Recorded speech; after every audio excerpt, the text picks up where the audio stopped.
और एक अहम अपडेट युद्ध को लेकर। गाजा युद्ध में तेज हुई विश्व की गुटबंदी, वैश्विक खेमेबाजी तेज हो गई है। मुस्लिम देशों के खिलाफ अमेरिका और ब्रिटेन का प्लान सामने आ रहा है। आज इजरायल पहुंचेंगे ब्रिटेन के पीएम ऋषि सुनक। तेल अवीव जाएंगे ऋषि सुनक।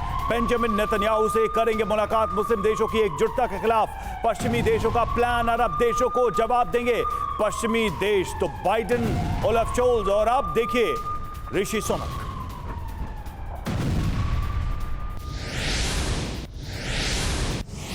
एक और अहम अपडेट है, नेतन्याहू से मुलाकात के लिए ऋषि सुनक ब्रिटेन से रवाना हो चुके हैं। आज किसी भी वक्त वो इजरायल पहुंच सकते हैं। तेल अवीव में नेतन्याहू से उनकी मुलाकात होगी। कल ही अमेरिकी राष्ट्रपति तेल अवीव में थे और उन्होंने जंग में इजरायल का साथ देने की बात कही थी। और आज ब्रिटेन के पीएम ऋषि सुनक भी इजरायल पहुंच रहे हैं।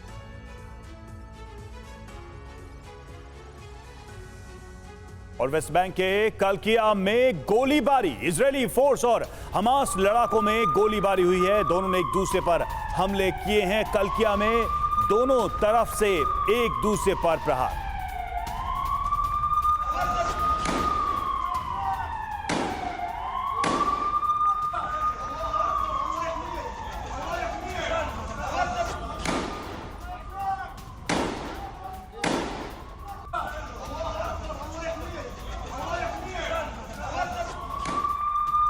एक और अहम खबर है, हिजबुल्लाह के ठिकानों पर इजरायल की बमबारी जारी है। हिजबुल्लाह की चौकी से को किया गया है तबाह। हिजबुल्लाह के हमलों के जवाब में कार्रवाई हुई है।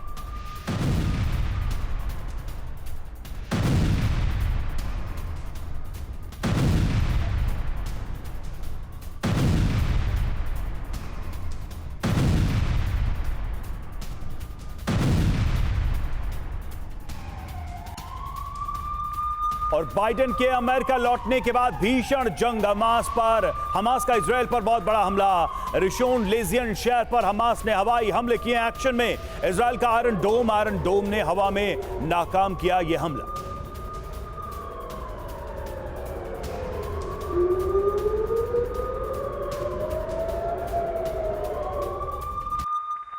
और बड़ी खबर है, जर्मनी में गाजा समर्थकों का प्रदर्शन चल रहा है। बर्लिन की सड़कों पर आगजनी की गई है।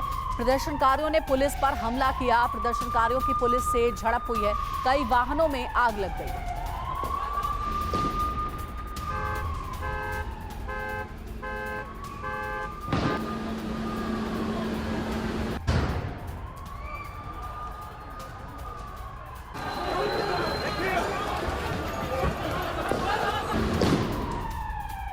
वहीं ग्रीस में गाजा के समर्थन में प्रदर्शन। एथेंस की सड़कों पर निकले हजारों लोग। इजरायल के खिलाफ हुई जमकर नारेबाजी।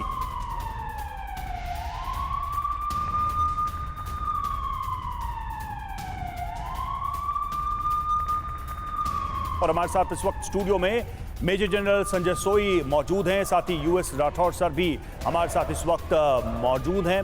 और सोई सर, ये जो स्थिति है प्रोटेस्ट की, एक तरफ यूरोप के बड़े देशों के बड़े नेता लगातार विजिट कर रहे हैं, दूसरी तरफ वहीं यूरोप में इस तरह के प्रोटेस्ट भी दिख रहे हैं। ये पूरा का पूरा जो इक्वेशन है, ये इसे आप कैसे देखते हैं? ये जो प्रदर्शन है, ये जो प्रोटेस्ट है, और इन सब के बीच इनके लीडर्स जो हैं लगातार जा रहे हैं इजरायल नेतन्याहू से मिलने। नहीं, बिल्कुल रवि जी, इनफैक्ट ये मेरा ये मानना है, पहले दिन से जो मेरे विचार रहे हैं वो ये है कि हमास का जो प्लान है, ये हमास के प्लान का हिस्सा है। क्योंकि उनको मालूम था कि जब वो इस तरह का अटैक करेंगे, इस तरह के वीडियोस आएंगे उनके जो बर्बरता वाले, तो नेचुरली गुस्सा आएगा। इजराइल के रिएक्शन नहीं पता है। उनको मालूम था कि गाजा में इतनी घनी आबादी है तो कुछ ना कुछ कोलेटरल डैमेज होगा। ये सब देखिए कितना सोशल मीडिया उनका एक्टिव है कि छोटी सी घटना होते तुरंत ही उसके वीडियोस बाहर निकल जाते हैं। पूरे अरब वर्ल्ड में, मुस्लिम वर्ल्ड में जा रहे हैं। मेरा सवाल सर ये था कि पूरे यूरोप में इतने बड़े क्राउड को अलग अलग देशों में मोबिलाइज किया जा रहा है, क्या कोई इकोसिस्टम पहले से ही बना था, उनको पता था? नहीं, बिल्कुल, यही तो मैं बता रहा हूँ कि हमास का ये कि पूरे इस तरह से सोशल मीडिया को फैला के पूरी जगह पर एक तरह से लोगों को इजराइल के खिलाफ खड़ा करना और एक तरह से इस चीज़ को एक ऐसा प्रोजेक्ट करना है कि मुस्लिम वर्सेस इजराइल आ जाए। तो यही कारण है कि आप देखिए जहाँ जहाँ ये शरणार्थी गए हुए हैं, जहाँ जहाँ ये लोग पहुँचे हुए यूरोप में, वहाँ पर किस प्रकार से प्रदर्शन हो रहे हैं, मिडिल ईस्ट में प्रदर्शन हो रहे हैं। तो एक तरह से ये विक्टिम कार्ड खेलने की कोशिश की जा रही है। कोई ये नहीं देख रहा कि 7 तारीख को जो हमले किए थे वो क्या किस तरह के हमले थे। बिल्कुल वहाँ सर, किस और प्रकार फिलहाल से जो 1300 सिचुएशन है लोगों- उसमें मुस्लिम देशों की एकजुटता को देखते हुए पश्चिमी देश भी इजरायल के साथ अपनी एकजुटता दिखाना चाह रहा है। इसी सिलसिले में ये दौरे हो रहे हैं।